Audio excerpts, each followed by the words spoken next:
बहुत बहुत स्वागत है आप सभी का हमारे YouTube channel GS for all में। आज हम पढ़ेंगे इंडियन पॉलिटी। और इंडियन पॉलिटी में भी जो सबसे पहला चैप्टर होगा वो होगा भारतीय संविधान। भारतीय संविधान के विकास का संक्षिप्त इतिहास। और इसे मैंने लिया है लूसेंट से। लूसेंट से लेने का एक बड़ा कारण ये है क्योंकि बहुत से लोगों की ये कंप्लेंट होती है कि उन्हें लूसेंट याद नहीं होता है। तो मेरी ये कोशिश है कि उन्हें मैं इस वीडियो के थ्रू उन्हें पूरी लूसेंट मैं उन्हें याद करवा दूँ। तो चलिए शुरू करते हैं। हम सबसे पहले देखेंगे इसमें जितने भी एक्ट्स हैं। हालांकि मैं इस वीडियो में जो भी चीज़ें पढ़ाऊंगा वो सभी कुछ लूसेंट में दिया हुआ है क्योंकि सारी की सारी लूसेंट से ही मैंने इन्फॉर्मेशन ली है। तो अगर आपके पास बुक है तो आप बुक खोल के भी देख सकते हैं, सामने रख सकते हैं। और या तो फिर आप इस वीडियो को देखिए और सुनिए। और मेरी आशा है कि आपको ये सारी चीज़ें याद हो जाएगी अगर आप इसे 3-4 बार देख लेंगे तो चलिए शुरू करते हैं। देखिए, भारतीय संविधान के विकास का जो संक्षिप्त इतिहास है तो इसकी सबसे पहले शुरुआत होती है करीब करीब 1757 में, जब पलासी की लड़ाई होती है और बक्सर का जो युद्ध होता है। तो पलासी की लड़ाई होती है 1757 में और बक्सर का जो युद्ध होता है वो होता है 1764 में। ये आप लोगों ने बहुत बार पढ़ा भी होगा और ये एग्जाम पॉइंट ऑफ व्यू से बहुत ज़्यादा इम्पोर्टेंट भी है। क्यों? क्योंकि इन्हीं दो लड़ाइयों के बाद से जो अंग्रेज है उनका, यानी कि बंगाल पर जो ब्रिटिश ईस्ट इंडिया कंपनी ने जो शासन का जो शिकंजा कसा था वो इन्हीं दो लड़ाइयों के बाद कसा था। और फिर इसी शासन को अपने अनुकूल बनाए रखने के लिए उन्होंने, अंग्रेजों ने क्या किया कि समय समय पर अलग अलग तरह के एक्ट्स लेकर आए ताकि उन सभी एक्ट्स में वो सभी प्रावधान हो जो उनके फेवर में जाए। तो हम उन्हीं में से कुछ इम्पॉर्टेंट एक्ट्स को देखेंगे। हालांकि ऐसे एक्ट्स तो बहुत सारे हैं बट हम उनमें से कुछ इम्पॉर्टेंट एक्ट्स को देखेंगे और उन इम्पॉर्टेंट एक्ट्स की फीचर्स को देखेंगे कि उनको क्यों लाया गया था। तो इसी सीरीज में सबसे पहला जो एक्ट है वो है 1773 का रेगुलेटिंग एक्ट। हालांकि ये आपको नाम से ही समझ आ रहा होगा कि ये जो रेगुलेटिंग एक्ट है ये कहीं ना कहीं कंट्रोल करने के लिए इस एक्ट को लाया गया था। तो इसकी जो सबसे पहली जो विशेषताएं थी वो है कि इस अधिनियम के द्वारा बंगाल के गवर्नर को बंगाल का गवर्नर जनरल का पद नाम दे दिया गया। हालांकि हम लोगों ने तो ये सारी चीज़ें पढ़ रखी होंगी पहले भी, या फिर हम आप में से बहुत लोगों ने ये चीज़ें सुनी भी होंगी, गवर्नर, गवर्नर जनरल, वायसराय और भी बहुत सारी चीज़ें आपने सुन रखी होंगी। तो हालांकि ये सिर्फ और सिर्फ नाम को नहीं बदला गया था, इनके साथ साथ कुछ एक्स्ट्रा और चीज़ें ऐड कर दी गई थी। वो क्या थी कि उन्होंने नाम तो बदला ही था, साथ ही साथ उन्होंने क्या किया कि मुंबई और मद्रास के जो गवर्नर थे उनको बंगाल के गवर्नर जनरल के अधीन कर दिया। यानी कि जो पहले जो चलता आ रहा था वो क्या होता था कि बंगाल, मुंबई और मद्रास, इन तीनों में अलग अलग इंडिपेंडेंट गवर्नर्स हुआ करते थे। लेकिन इस एक्ट को लाने के बाद क्या कर दिया गया कि बंगाल के अंडर में मुंबई और मद्रास के जो गवर्नर है उनको गवर्नर जनरल के अधीन कर दिया गया। और इस एक्ट के तहत बनने वाले जो पहले गवर्नर जनरल थे, यानी कि बंगाल के पहले गवर्नर जनरल कौन बने? लॉर्ड वॉरेन हेस्टिंग बने। दूसरी चीज़ क्या थी इस एक्ट में कि इस एक्ट के अंतर्गत क्या किया गया कि कलकत्ता प्रेसिडेंसी में एक ऐसी सरकार बनाई गई जिसमें कि गवर्नर जनरल और उसी के परिषद के 4 सदस्य होते थे और वो सभी मिलकर क्या करते थे, उस सत्ता का उपयोग संयुक्त रूप से करते थे।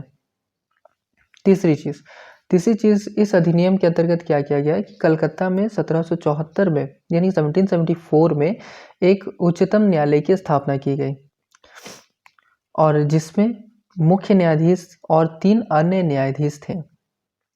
तो तीसरी चीज़ क्या थी कि इस एक्ट के अंतर्गत जो तीसरी चीज़ लाई गई थी वो थी कि कलकत्ता में एक 1774 में उच्चतम न्यायालय की स्थापना की गई जिसमें एक मुख्य न्यायाधीश थे और उसके साथ 3 अलग अलग न्यायाधीश थे। तो जो मुख्य न्यायाधीश थी उनका नाम क्या था? उनका नाम था सर एलिजा इम्पे। और जो अन्य 3 न्यायाधीश थे उनका नाम था चैम्बर्स, लिमिंस्टर और तीसरे थे हाइड। मैं फिर से एक बार रिपीट करता हूँ। जो मुख्य न्यायाधीश थे उनका नाम था सर एलिजा इम्पे, और जो 3 अलग-अलग न्यायाधीश थे उनमें से पहले का नाम था चैम्बर्स, दूसरे का नाम था लिमिंस्टर और तीसरे का नाम था हाइड।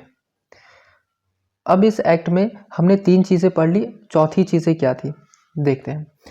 इस एक्ट के तहत क्या किया गया कि कंपनी में काम करने वाले जितने भी कर्मचारी थे, जितने भी एम्प्लॉय थे, उनको प्राइवेट बिजनेस करने पे बैन लगा दिया गया। साथ ही साथ वो किसी भी भारतीय लोगों से वो गिफ्ट या फिर वो रिश्वत नहीं ले सकते थे। इन दोनों चीज़ों पे उन्होंने बैन लगा दिया। पांचवा था कि इस अधिनियम के द्वारा क्या किया गया कि ब्रिटिश सरकार को बोर्ड ऑफ डायरेक्टर्स के माध्यम से कंपनी पर नियंत्रण सशक्त हो गया और इसे भारत में उसके राजस्व, नागरिक और सैन्य मामलों की जानकारी ब्रिटिश सरकार को देना आवश्यक कर दिया गया। यहाँ पे मैं आपको एक बात बताना चाहता हूँ कि जो यहाँ पे पहले जो कंट्रोल किया जा रहा था भारत में वो था ईस्ट इंडिया कंपनी के थ्रू किया जा रहा था। अभी तक यहाँ पे ब्रिटिश सरकार का यहाँ पे कोई उतना बड़ा योगदान नहीं था। डायरेक्टली वो यहाँ पे कंट्रोल नहीं करते थे, यहाँ पे कंट्रोल करते थे ईस्ट इंडिया कंपनी, क्योंकि उन्हें चार्टर दिया गया था, उन्हें ये अधिकार दिया गया था कि आप दूसरे कंट्रीज में जाकर आप वहाँ पे बिजनेस करो, ट्रेड करो। तो इसीलिए भारत में सिर्फ और सिर्फ कौन थे, ईस्ट इंडिया कंपनी का ही रूल था। लेकिन धीरे धीरे क्या कर दिया गया कि इस एक्ट को लाकर एक चीज़ें लास्ट जो सबसे इम्पॉर्टेंट चीज़ थी वो थी कि अब ब्रिटिश सरकार ने क्या किया कि एक बोर्ड ऑफ डायरेक्टर्स की स्थापना की और उस बोर्ड ऑफ डायरेक्टर्स को ये कहा गया कि आप क्या करो कि कंपनी पे आप कंट्रोल करो, कंपनी को आप नियंत्रण करो। और उस बोर्ड ऑफ डायरेक्टर्स को कहा गया कि उन्हें सारी जानकारी जो है ब्रिटिश सरकार को देना ज़रूरी कर दिया, नेसेसरी कर दिया कि राजस्व यानी कि जितने भी रेवेन्यू है कंपनी के, जो भी रेवेन्यू मिल रही है कंपनी को या फिर नागरिक या फिर सैन्य मामलों की जितनी भी इंफॉर्मेशन है वो सभी के सभी कंपलसरी कर दिया कि ब्रिटिश सरकार को देना ही होगा। तो इस तरह से धीरे धीरे क्या कर रहे थे कि ब्रिटिश सरकार पूरे इंडिया पे जो रूल है उसको वो कंट्रोल करना चाह रही थी, नॉट डायरेक्टली बट इनडायरेक्टली। ठीक है, तो ये जो 5 जो विशेषताएं थी, जो 5 फीचर्स थी इस 1773 ईस्वी के रेगुलेटिंग एक्ट की। अब आते हैं इसके बाद नेक्स्ट कौन सा एक्ट था इम्पोर्टेंट। तो देखिए ये जो 5 जो फीचर्स थी इस एक्ट के अंदर में, प्रावधान तो बहुत सारे थे लेकिन साथ ही साथ इनमें बहुत सारी कमियां भी थी। तो उन कमियों को दूर करने के लिए क्या किया गया कि एक दूसरा एक्ट लाया गया। तो दूसरा एक्ट क्या था, उस एक्ट का नाम था एक्ट ऑफ सेटलमेंट 1781, यानी कि इस एक्ट को लाया गया था 1781 में और जिसका नाम दिया गया था एक्ट ऑफ सेटलमेंट। तो ये ज़्यादा कुछ नहीं था, ये क्या था कि इस एक्ट के तहत क्या किया गया कि जो पहले जो एक्ट लाया गया था रेगुलेटिंग एक्ट, उसमें जो भी कमियां थी उनको दूर करने के लिए इस एक्ट को लाया गया। और इस एक्ट में एक और चीज़ें लाई गई कि इस एक्ट के अनुसार जो कलकत्ता की जो सरकार है उसको ये अधिकार दे दिया गया कि वो बंगाल, बिहार और उड़ीसा इन तीनों जगहों के लिए वो क्या बनाए, कानून बनाए। ठीक है, अब इसके बाद आता है 1784 का पिट्स इंडिया एक्ट। तो पिट्स इंडिया एक्ट क्या था कि इसकी जो सबसे इम्पोर्टेंट चीज़ थी, इम्पोर्टेंट विशेषता थी वो क्या थी कि दोहरे प्रशासन की शुरुआत। तो मीन्स ये जो 1784 का पिट्स इंडिया एक्ट जो था इसके द्वारा दोहरे प्रशासन की शुरुआत हुई थी, जिसमें कि पहले थे बोर्ड ऑफ डायरेक्टर्स और दूसरे थे बोर्ड ऑफ कंट्रोलर। तो बोर्ड ऑफ डायरेक्टर्स क्या करते थे, जितने भी मामले हुआ करते थे यानी कि जितने भी व्यापारिक मामले थे वो इनके लिए बनाए गए थे। यानी कि बोर्ड ऑफ डायरेक्टर्स कंट्रोल करते थे व्यापारिक मामलों को और बोर्ड ऑफ कंट्रोलर जो थे वो हैंडल करते थे राजनीतिक मामलों को। ठीक है, फिर उसके बाद आता है 1793 ईस्वी का चार्टर अधिनियम। अब इस अधिनियम के तहत क्या किया गया कि इसके द्वारा नियंत्रण बोर्ड के सदस्यों तथा कर्मचारियों के वेतन आदि को भारतीय राजस्व में से देने की व्यवस्था कर दी गई। यानी कि पहले ऐसा कुछ था नहीं, लेकिन एक एक्ट और लाया गया कि इसके तहत क्या कर दिया गया कि बोर्ड ऑफ डायरेक्टर्स या फिर बोर्ड ऑफ कंट्रोलर्स, इन सभी में जितने भी लोग काम कर रहे हैं, चाहे वो उनके सदस्य हो या फिर उनके जो कर्मचारी हो, तो उनको जितने भी वेतन, सैलरीज वगैरह दी जाएंगी उनको कहाँ से दी जाएगी, उनको दी जाएगी भारतीय राजस्व से, यानी कि इंडियन रेवेन्यू जो होगी उनसे दी जाएगी उनको सारी की सारी सैलरीज एंड जितने भी अलाउंसेस हैं उन सभी चीज़ों को। फिर उसके बाद आता है 1813 का चार्टर अधिनियम, चार्टर एक्ट। और इसकी जो कुछ इम्पॉर्टेंट कुछ कैरेक्टरिस्टिक्स या फिर फीचर्स जो थी वो क्या थी, तो सबसे पहला क्या था कि कंपनी का जो अधिकार था उसको 20 सालों के लिए और बढ़ा दिया गया। ठीक है। दूसरा क्या था कि कंपनी के भारत के साथ व्यापार करने के एक अधिकार को छीन लिया गया।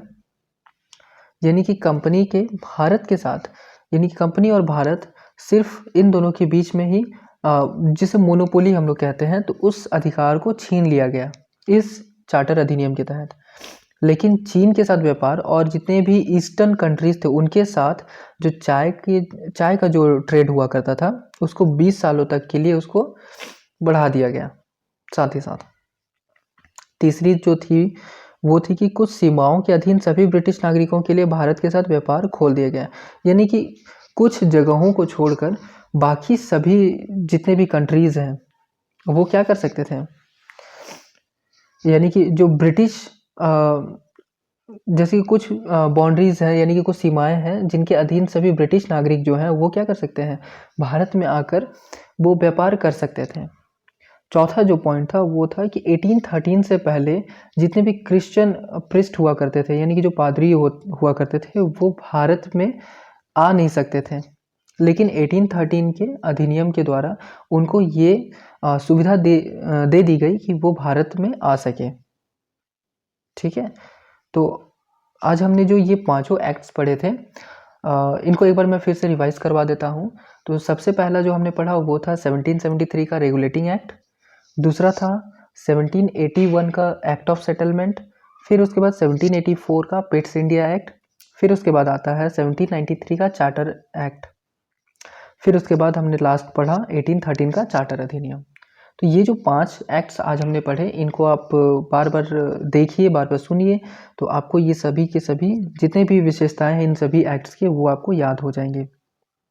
और नेक्स्ट वीडियो में इसके बाद के सभी एक्ट्स के बारे में पढ़ेंगे। इसके बाद हम 1833 ईस्वी का जो चार्टर अधिनियम है उसके तहत बहुत सारी चीज़ें जो हुई है उन सभी चीज़ों को हम पढ़ेंगे। उम्मीद करता हूँ कि आपको ये वीडियो पसंद आया है। धन्यवाद।